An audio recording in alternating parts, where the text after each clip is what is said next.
Emma Frame here, and welcome to Voices of Yoga podcast, co-hosted with Lindsay Porter, where we bring you inspiring yoga stories and insights from yogis and teachers from around the world. These stories highlight the benefits of yoga and encourage those who maybe haven't started yoga yet to get started, and for the more experienced to delve deeper. We hope you enjoy. This is podcast number 140 and video podcast number 10. Namaste. Welcome to today's Voices of Yoga podcast. I'm Lindsay Porter. Today I'm connecting with Emma Bouthillette, who's based over in America. Emma is a former journalist, a writer, a marketing specialist, and a yogi. And today we're going to be chatting to Emma about her story, and I'm sure she's going to keep me on my yogic toes with all her own experience in being interviewed. But first, namaste and welcome, Emma. Namaste, Lindsay. Thank you for inviting me and having me on your show. Thank you. And Emma was just saying how she's been listening to lots of our other podcasts and all the interesting insights she's found from listening and tuning into other people's stories. So it's really lovely to have Emma on today to share her really special story too. So Emma, I wonder if you could start by telling us a bit about how yoga found you and your journey into your yoga practices. Sure. So I want to say probably about 10 years ago is when I first took my very first yoga class. It wasn't something I was immediately drawn to, and it was so foreign to me. And then I was brought in by a personal trainer who wanted me to incorporate some yoga into our routine that we had developed to help with the lengthening of the muscles. Which yoga certainly does. But it was very intimidating being a woman of my size, walking into a large studio with women who are all, minus size 10s. And, whether it's your skin color or your body type or your origin, when you walk into a room and you feel like you're the only one there, it's very alienating. But I tried to set that aside and did a few classes at that studio, and it was hard. It was never very easy for me. A lot of child's pose. And, but it was the feeling at the end that kept me going back. Then there were schedule changes and life changes, and I took a break. But I want to say around 2016, I started seeing a lot of different Instagram accounts pop up of women in larger bodies doing yoga, women who looked to be about my size that were doing handstands. And I was like, holy cow, they can do that, so I could do that. And it just really inspired me to start considering revisiting a studio. And at the same time, Samudra in Saco, Maine had opened up.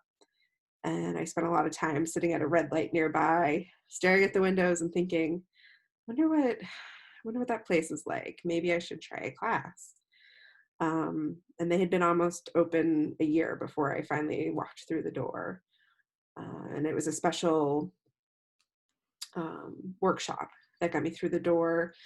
And it was a focus on not just movement, but meditation as well.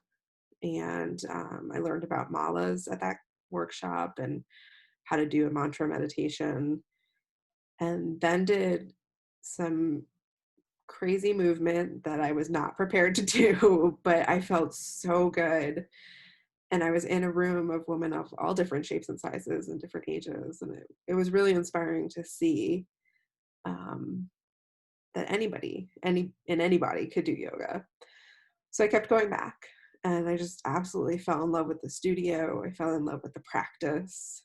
I realized that the various modifications weren't to be looked upon as a negative thing. That, sometimes you can do a high lunge, and sometimes you want to drop that back knee and maybe work a little deeper into the hip flexor, and that's totally fine. So it was a great exploration in my own body. And when Sarah Spiegel, who's the owner of the studio, decided to offer teacher training that following fall, I was like, do you think this is crazy? But I think I want to do this. She's like, no, that would be awesome. And kind of floated the idea around to friends and family, waiting for that one reaction that was like, well, how can you be a yoga teacher? And I never got it, which was so amazing. And I'm so glad that I didn't let any fear or self-consciousness about my body affect me from pursuing that path, because it's been transformational. So now not only do I practice multiple times a week, but I teach 2 classes at the studio, and Sarah opened a second location in my hometown. And so the community is just growing, and it's beautiful people coming together, moving their bodies and working their minds. It's really cool. And you do all this alongside having another career as well, don't you, Emma? Yep, I have a full-time job. I work for Woodard and Curran, based in Portland, Maine. They're a national environmental engineering firm, and I'm in their marketing department. That's lovely. So doing your yoga, living your yoga. You touched on some really important points, just, sharing your story about yoga there. And I really wanted to just pick up on a couple of them, because I think they're so relevant to so many people. And one of the things that you said was about how you would sit outside at some of the traffic lights and be looking into these yoga studios. And as a yoga teacher, you don't often get to hear from the people that almost get into your classes but don't quite reach it there. And when you do, often you hear that similar thing, like they did actually come, they just sat outside in the car park for 10 minutes because, for whatever reason, however they were feeling, they found it challenging to move into the yoga space. And I often think, if you can get people to come through the door, no matter what shape, size, age, gender, then usually it's overcoming that first barrier. And then, typically a yoga teacher is very welcoming and, open to all. And I do still think, especially from a mental health perspective, ways that we can help overcome that barrier, because obviously something really important, and it can help people once they're in the yoga space. But it's really interesting, you mentioned it as well in terms of your own experience. What tipped you to actually walk through the door in the end? I think it was that actual workshop, because I had recently read 10% Happier and was starting to explore the idea of meditation. And when I saw that workshop advertised and happened to be free during that day and time, the way it was described sounded like it was something that I really needed, which in that moment was the mindfulness, more than the movement. I needed to be able to quiet my thoughts, because I do have generalized anxiety and deal with panic attacks. And that has become one of my ways of coping with that is meditation. So it was that, I think if you can offer workshops or offer different classes, that might just one day appeal to somebody. But I also think once I did finally walk through the door that first day, everybody who was already there, whether or not they were a teacher at the studio, all of them said hi. And I was, like a little taken aback at first, but it was such a beautiful thing that happened, because in other studios, it's been like, oh, what's your name? Okay, you're checked in. Okay, go put your mat down. Like there wasn't that personal embrace right from the beginning, whether or not you had been there every day for the past year or it was your first time there. So that was really cool. Yeah, that's really great to hear. The other thing I found really interesting, you talked about that sort of inner reflection and question when you went, can I do this teacher training? Does it matter about size or whatever? And I tutor on a foundation course for yoga. And we have people of all ages come, and often, people that are a little bit more mature. And I often hear that question about, I want to go on and really do this full teacher training. Am I too old? And it's like, oh my goodness, no, you're perfect. And I really think that message is important for people to hear, that we're in a society now, and it's always been diverse, but maybe now more than ever, and especially with an aging population, people like to connect with teachers that can be similar to them. So I really think it's really open to, we need more body positivity ambassadors, we need more mature teachers going out there to share it with others. And I always sort of can't talk more about how positive and accepting it is to do that. And when you walk into a class and you might perceive the teacher to be somebody who's thin and fit and fun, and like maybe it almost seems intimidating if that's not you and your body. But there's also that mindset and way of presenting. I'm just thinking of a couple of the teachers that I work with. Had I maybe walked into their class 10 years ago, I would have been that person that felt intimidated. But they're actually some of the best people who teach beginners, because they love the anatomy aspect of things, alignment, and they really are just excited to share the practice with anybody, no matter the body shape, size, skin color, age, whatever. Yeah, it's a really good point, actually. We often think people are judging us, but we can also judge inadvertently without even realizing it others. So, it's being back to that open-mindedness, isn't it? Go for it and see what unfolds. Yeah, exactly. So Emma, you're a teacher, yoga teacher, and you already touched on body positivity, which is something I'm also very passionate about. I'm just interested to explore a little bit more in what ways you bring that positiveness, either through the asana you teach, the things that you share in your yoga practices. What sort of things do you find land well with the people that come to your classes? I have learned how to teach from the teachers that I love the most.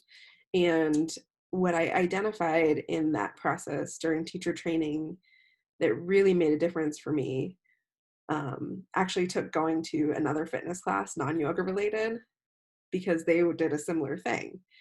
And so often you're in a class and the instructor is like, okay, we're going to do this and we're going to do this and we're going to do this. And oh, if you can't do that, I guess you can do this. Or I've been in classes, like a boot camp class, where I've said, oh, okay, if I can't do XYZ, what should I do instead? And there are some instructors who don't actually have an answer to that, and it's discouraging. So the thing that I identified with my teachers and how I have come to teach is that I often offer kind of the base level option. So, for example, coming into a lunge, maybe you drop that back knee. If you want to build a little more heat, a little bit challenge, maybe pick that knee off the mat. Coming into a twist, maybe the hand plants to a block the tall way, the medium way, or maybe you reach down to the floor. So I try to use positive words in my class and not words that say, well, if you can't reach the mat, reach for a block, or if you can't hold your high lunge, drop your back knee. It's a simple little thing, but it really makes a huge difference in a class. And I actually just shared a post from Diane Bondi, which is very in line with what I've been thinking about my own teaching, is that like our words really can make a difference. And it's powerful, our word choice. And it's even in how you phrase things about yourself. I work with a bunch of engineers at my day job who are very, very smart. And I caught myself saying, oh, you're much smarter than I am. But that's not necessarily true. They're smarter in their field. And I'm a professional in my field. So we have our own expertise, but it's not necessarily equatable. There's some language that I do use in class as well when there are things that I'm cueing my students into, where I admit, like, hey, I can't get here, and that's totally fine. But if you can, or if you want to take it a little further, and then I use my words to cue them in when I can't demo it myself. I love that. And I completely relate to what you're saying. I do a lot of that myself, but you can't say enough about how important language is, and also really the window of time you have to offer instructions in a positive way is so small. You do have to work to get it right.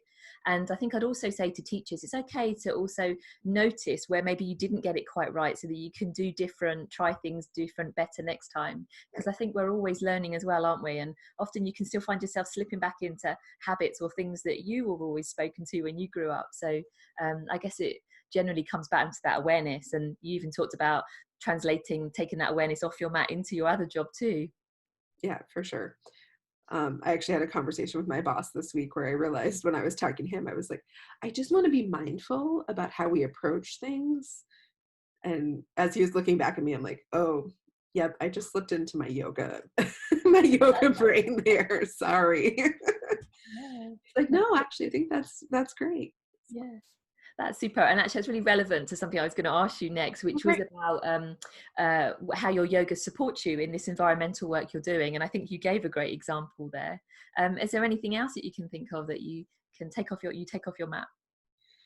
Um, it has changed my life in so many different ways. And the biggest example that I give to people, especially as somebody who suffers from anxiety, is there are so many things in my life that I used to be so reactive about.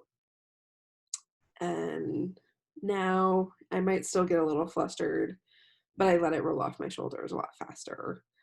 Um, there are certain instances that after the fact, I'm like, wow, I'm really impressed I handled it that way. And I can't help but think it's because of yoga. And whether I'm having a conversation with somebody at work that's maybe becoming a little contentious, or um, interacting with somebody out in the public that you know isn't going quite well, I use my tools in my yoga world to apply that. Or I got new appliances installed in my house and the dishwasher wasn't installed right and my kitchen flooded and it was a whole thing, and I just was like, well, I'll figure it out. It's not a crisis. Nothing got too majorly damaged. I'm glad I was home when it happened. Whereas I know before I would have completely freaked out. So I guess that's a Nice. long way of answering that question. Yeah, for sure. And it's all about those small steps, isn't it? And then one day you realize those small steps have added up to something that makes a difference in your life. Yeah, exactly. So Emma, I wanted to give you an opportunity, just if there was anything else about your yoga journey you'd like to share with us, or other insights you've come across. The building of the community at the studio that I teach at and practice at has become just really a beautiful thing to watch. With the opening of our second studio, it's been great to see students coming in for the first time, and by the third time they're there, they're automatically chatting with other people that have been there for a really long time. And it's one of those things that I've realized, like, I tell people I do yoga and they're like, you do yoga? I do yoga too. Don't you love it? Yes, I love it. And it creates this, outside the studio, this connection that may not have happened otherwise.